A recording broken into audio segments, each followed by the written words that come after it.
Olá, crianças, tudo bem? Bom, na aula de hoje de História, nós vamos ver sobre a ocupação territorial. A gente sabe já que quando os colonos portugueses chegaram ao Brasil, eles ocuparam primeiro a área do litoral, que é por onde as embarcações chegavam, facilitava lá a exportação de material, de matéria-prima, de açúcar e afins. E agora a gente vai ver um pouco a ocupação do interior e a ligação dessa ocupação com a atividade pecuarista. Vamos lá? Então, acompanhem aí na página 80 do livro de vocês, onde diz assim: No Brasil, a ocupação do território pelos colonizadores começou no litoral, com a extração do pau-brasil e com a produção de açúcar, assim como eu acabei de falar. Lentamente, o interior também foi sendo povoado, e a expansão da pecuária foi um fator importante para que isso ocorresse.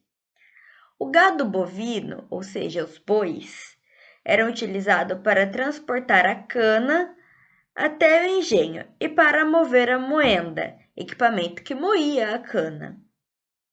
Então, o gado era utilizado não só para as pessoas transportarem a cana até o engenho, carregando em cima dele, e também era utilizado para amarrar ele na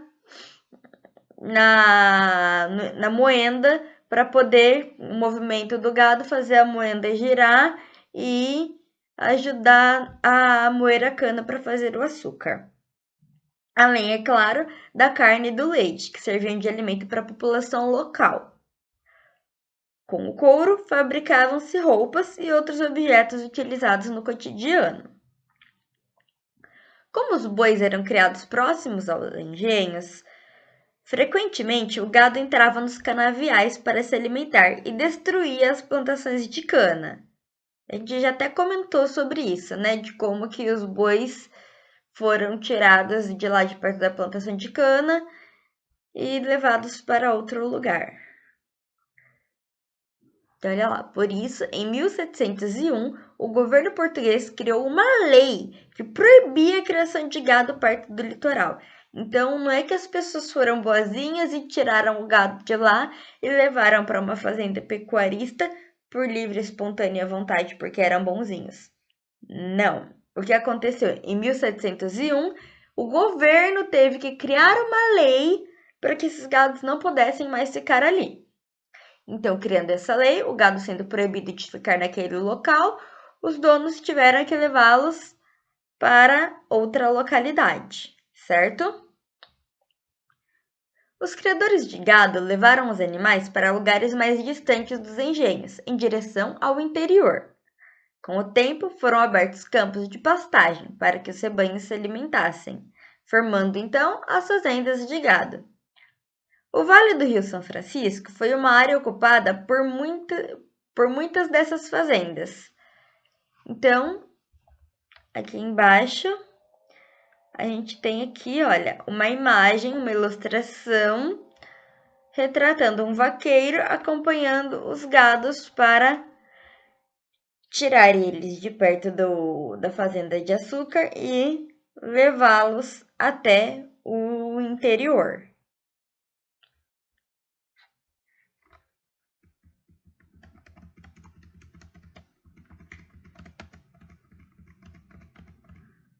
Então vamos lá. Os donos, os senhores da fazenda, eles criavam gado porque ajudava no trabalho com a cana, visto que eles transportavam a cana de um lugar para o outro e ainda eles eram amarrados nas fendas para poder a movimentação dele girar a moenda e fazer com que a cana fosse moída para fazer o açúcar. Fora a alimentação através da carne e do leite e da utilização do couro para fazer vestimentas. Então, criar o gado era algo que compensava, era algo muito lucrativo. Só que a partir do momento em que o gado começou a fugir e atacar a plantação de cana, parou de ser produtivo, porque começou a gerar prejuízo. Então, ninguém quer ser prejudicado. Como esse prejuízo estava sendo muito grande, porque eram muitos bois, muitas fazendas, muitas plantações, o que aconteceu? O governo criou a lei para que falasse: não, agora já chega. Os bois não vão mais poder atacar. Para os bois não atacarem, não vai mais poder criar gado aqui. Quem for trabalhar com criação de gado vai ter que se afastar da plantação. Então, foram se criando fazendas mais para o interior das cidades, e lá eram fazendas específicas de criação de gado, certo? Deu para entender? Então, aqui na página 81, temos algumas questões a serem respondidas acerca deste assunto. Vamos lá. A gente vai ler, vai dando pausa para responder. Qualquer dúvida, chama para eu ajudar ou peça aos pais ou lê o texto novamente, ok? Então, olha lá. Observe a imagem. Por quais motivos os vaqueiros transferiram o gado para regiões como essa? Então, o gado foi transferido para fazendas no interior e muito próximas ao Rio São Francisco foram as primeiras fazendas. Por que as fazendas tinham que ficar próximas ao rio? E criando pastagens. Aqui, olha, a pastagem. Pensa um pouquinho. Para que o boi precisa do rio e do pasto? Essa é a resposta da número 1, ok? Vamos fazer a número 2? Olha lá. Como as áreas de hoje correspondem ao interior da região Nordeste, foram ocupadas pelos colonizadores. Então, como que a área do interior da região do Nordeste foi ocupada pelos colonizadores?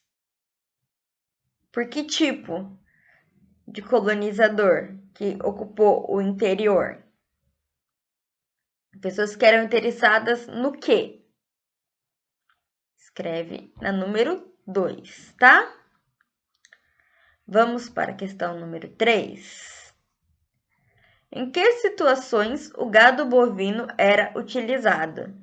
Então, para que as pessoas criavam os bois? Basicamente é essa a pergunta. Nada muito difícil, né? A gente já estudou isso algumas aulas atrás. Hoje a gente veio mais reforçando, trazendo algumas informações novas, que são importantes também para compreender aí o contexto. Então, acho que essas questões estão um pouco mais tranquilas de serem respondidas. Questão 4 e última do dia. Qual foi a medida adotada pelo governo português em 1701? Qual foi a consequência dessa medida? Então, o que o governo fez em 1701 que foi muito importante? Lê lá no texto, que lá no texto está bem explícito, tá bom? Qual foi a medida e qual foi a consequência, tá bom? Bom, por hoje ficamos por aqui. Não quero misturar muitos assuntos para vocês não se perderem. Então, hoje a gente vai esse pouquinho, na semana que vem a gente continua falando das fazendas, criações de gado e escravização dos negros africanos, tá bom? Então é isso. Qualquer coisa é só me chamar para esclarecer todas as dúvidas, tá bom? E até a próxima aula. Tchau, tchau.